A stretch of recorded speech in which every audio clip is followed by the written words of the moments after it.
And in more Elon Musk news, yes, Elon Musk back in the news, this time talking about Tesla. He says that the automaker is getting close to having a 400-mile electric as the Model S is getting better batteries. For years now, Tesla has been recognized as the leader of long-range electric vehicles, but the automaker is not sitting on that lead. It has been investing in better batteries and more efficient powertrains, resulting in longer ranges. During a conference call following Tesla's Q4 2019 financial results recently, Musk was asked when Tesla planned to switch the Model S and X battery cells to the 2170 format, that's the one used in the Model 3, in order to further improve the range and efficiency of the vehicles. The CEO said that they instead improved on the chemistry of the existing cells.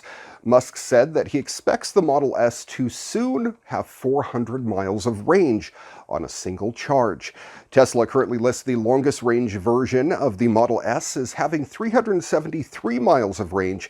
However, Musk said the real EPA estimated range should be closer to 380 right now due to recent improvements. Now, the CEO clarified that he is talking about the existing cars currently being made, and he expects the range to be closer to 380 miles on a single charge. Tesla is also working on a new powertrain, which is based on a new tri-motor configuration for the Model S and Model X, but Musk said that it is coming towards the end of the year.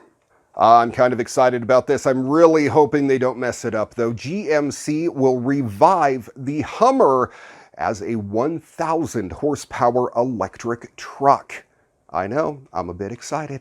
The rumors of GM resurrecting the Hummer were on the mark. Its GMC brand has teased the rebirth of the Hummer as an all-electric truck with a full reveal due on May 20th.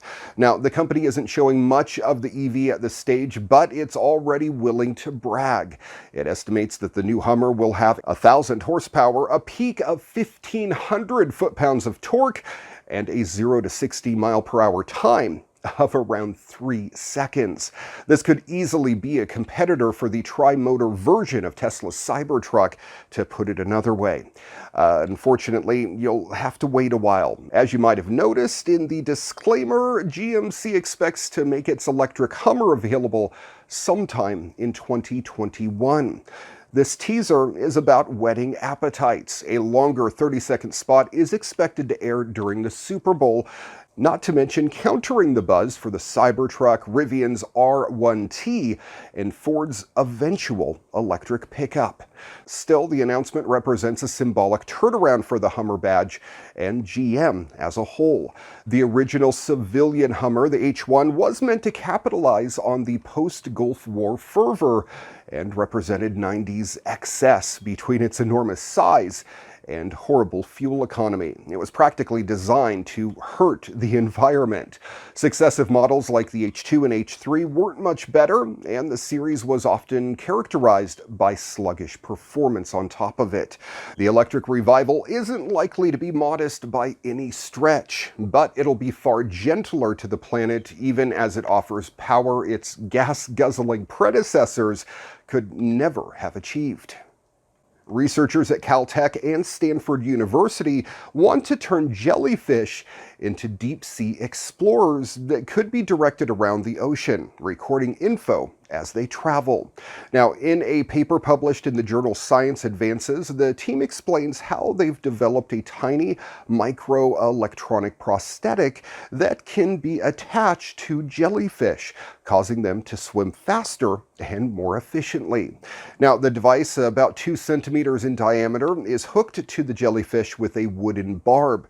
It zaps the jellyfish with electrical impulses similar to the way a cardiac pacemaker stimulates the heart. The device pulses 3 times faster than the animal's body usually pulses, spurring the jellyfish to swim about 3 times as fast, or about 4 to 6 centimeters per second.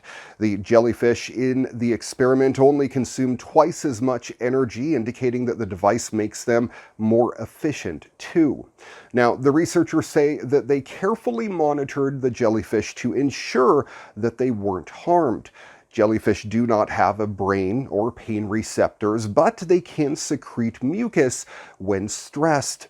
In this case, they did not secrete any stress slime, as they call it, and once the prosthetic was removed, they went right back to swimming at their usual speed.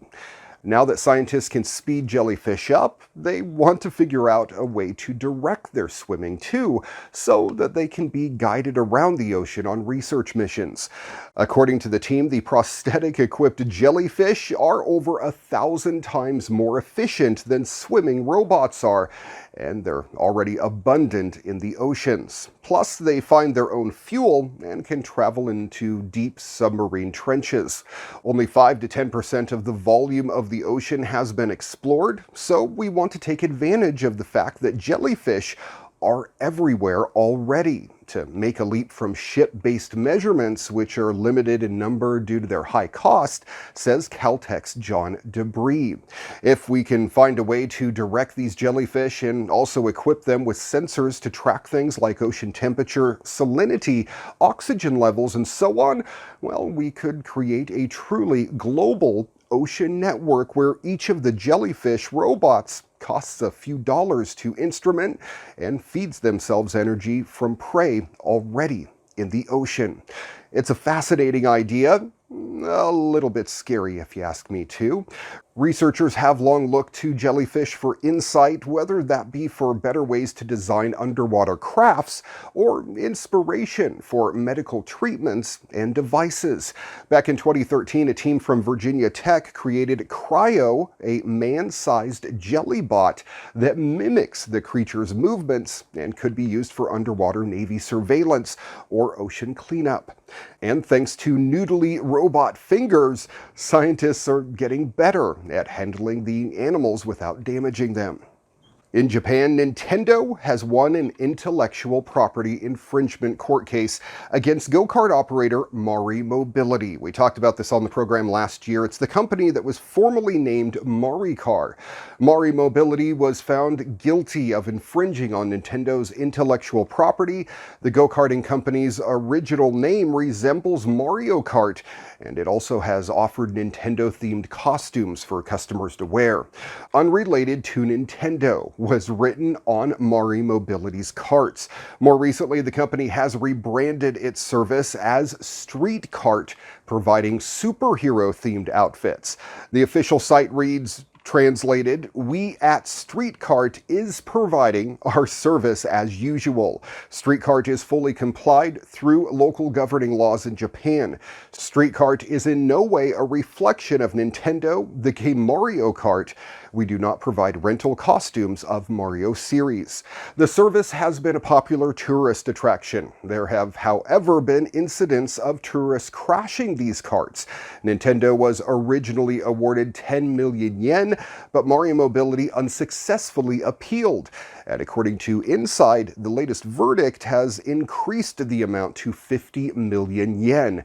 In an official statement, Nintendo said it would continue to take steps against violation of the intellectual property and brands it has worked hard to establish over many years.